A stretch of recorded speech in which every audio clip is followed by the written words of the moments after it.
Ci troviamo all'esterno dell'Hotel San Marco di Verona, dove oggi qui i tre sindacati dei pensionati di CGIL, CISL e UIL hanno organizzato un incontro dal titolo La non autosufficienza a Verona, le proposte del sindacato. Un'analisi attenta, puntuale e numerica sul fenomeno crescente di persone che invecchiano nella nostra città, che hanno bisogno di cure, e da un'altra parte evidentemente c'è una carenza di posti e di opportunità per residenzialità e servizi domiciliari. Sentiamo le voci dei segretari.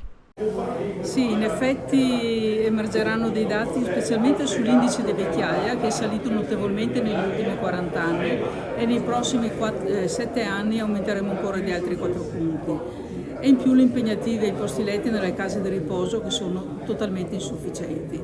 Mancano adesso già sulle 800 impegnative per coprire i posti, che sono insufficienti, e con questo ritmo di crescita, nonostante l'aggiunta della Regione, sono e rimarranno insufficienti.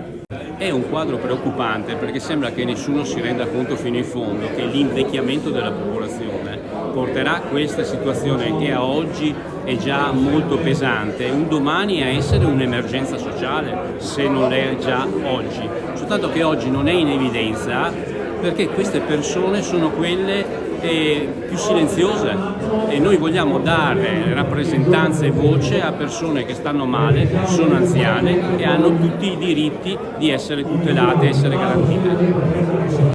Sì, chiediamo il tavolo anziani in provincia con soggetti vari, soprattutto i comuni, il comune di Verona e i comuni, in modo da riuscire a dialogare con le istituzioni per il bisogno degli anziani, Poi chiediamo non ripristino, perché di fatto non è mai stato cancellato, ma non viene convocato.